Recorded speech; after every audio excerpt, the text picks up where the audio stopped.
Hi, I'm Nyara A reporting for Kids First, and today I'm here with Emily Zemler, the author of the new book, Disney Princess Beyond the Tiara. Ms. Zemler is a freelance writer and journalist based in London, covering entertainment and travel. She's also the author of two other books, including A Sick Life and The Art of Making Aladdin.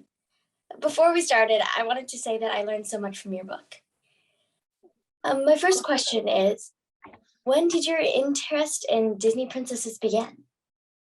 I think, like many people, my interest began when I was a kid because we'd grow up watching all these movies. I was born in 1983, so I grew up going to the movie theaters to watch stuff like The Little Mermaid and Pocahontas and Mulan. I remember going to all of them like the day they would come out, and we would go to the theater in my town.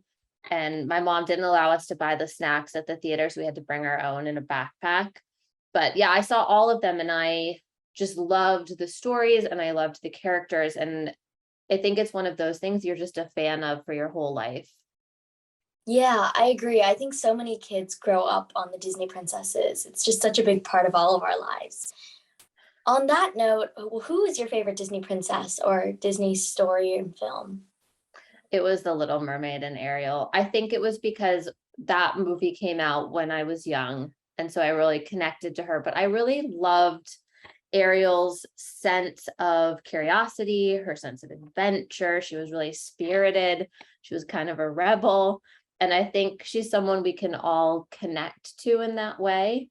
And I think she was also just, she represented sort of this other world where you could imagine being a mermaid. And I don't know about other kids, but I used to go to the swimming pool and like wave my hair around pretending to be Ariel because her hair was so amazing.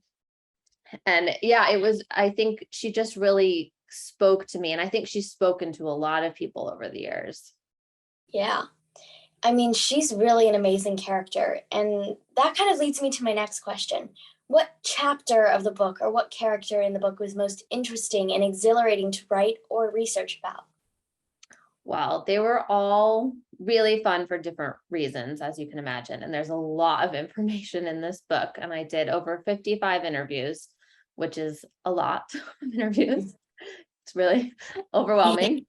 But I think for me, the most interesting and exciting chapter was the chapter about fashion and the ways the Disney princesses' looks have been inspired by what's been going on in the real world in terms of fashion, but then also how they have inspired fashion. And if you look at the red carpet at the Oscars, you can see Disney princess gowns. I mean, they're not official gowns, but they've inspired so much from so many different people. And I think that chapter was just really, really fascinating. And you don't realize until you're looking at all the pictures just how much they've inspired. You just start to notice, like, oh, a purple bikini top. Oh, this blue gown looks like Cinderella. And it's really amazing. Yeah, I definitely agree on the fashion chapter. I think that one was the most interesting for me to read because it was just so beautiful to see all the work that took to make those amazing dresses. How long did it take to research each topic, such as the fashion chapter, as there is an impressive amount of information? Yeah, it did take quite a while to do all this research. I started working on the book in early 2021, and we needed to turn the first draft of the book into Disney in, I think, May.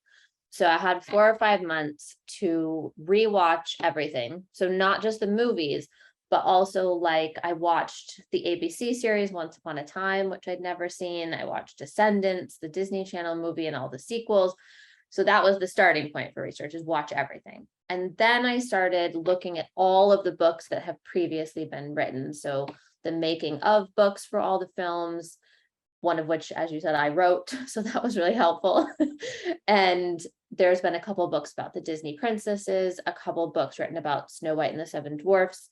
And then I started looking at other books about Walt Disney and the Disney parks. There've been some really good series on Disney Plus that you can look at about like how did they make different attractions in the parks, like the castles. So it was kind of piecing all of it together, and I didn't kind of do it chapter by chapter. I actually was just getting so much information all at once as I was interviewing all of these people. And then it's like a puzzle that you're trying to put together and seeing what's missing. And there were some really amazing people that helped quite a lot who work at Disney that work kind of behind the scenes, and they've cataloged all this information. There was one person at the Animation Research Library who's an expert on the Disney princesses. She had just so much information. She's researched it so much. So you can read through the acknowledgments in the book and see how many people helped me with this. That's really amazing. I mean, I love reading through the acknowledgments personally because so much work goes into a book, and many readers, I don't think they realize that. And you mentioned you interviewed 55 people. Wow, that's a lot. Who was your favorite person or the most interesting person you interviewed during the research process? Yeah, it's such a hard question, and lots of people have asked me that, and it's so hard to decide. But I think the person that I found most exciting was Jodie Benson, who was the voice of Ariel in The Little Mermaid. And she really does sound like that. That is really what her voice sounds like. And so you get a phone call from Jodie Benson and Ariel is calling you. And that's pretty amazing. And it's similar with some of the other voice actresses I spoke to. It was also really cool to speak to Alan Menken, who's written a lot of the songs for the Disney princesses, and he's just had such an impact on how we think of the Disney princesses, what kind of characters they are, what they dream of. So he was a really cool person to get to talk to. And yeah, it's hard to decide, I think, who was the most fun, but I'll let the reader decide who they're most excited to see in the book. Speaking of readers, what do you want readers to take away from your book? That's a good question. And I think it can be something different for each reader, which is why I think each chapter is going to speak to someone. Like you were saying, the fashion chapter spoke to you.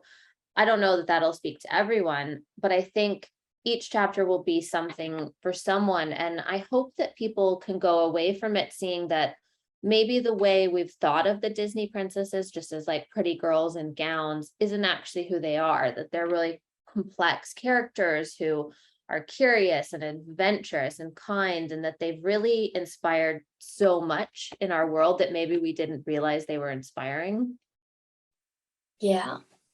And you were mentioning earlier how much Disney princesses meant to you, but during your research, did you find anything particularly surprising or something that you didn't know before? I found a lot of things that I didn't know before, but the coolest detail, and I don't know if maybe people thought of this already, but in Tangled, when Rapunzel is painting on her walls, she's expressing herself. That movie was made right as we were starting to have a lot more social media in our lives. So the intention from the directors was that Rapunzel is expressing herself the way one would on Facebook or Twitter or Instagram.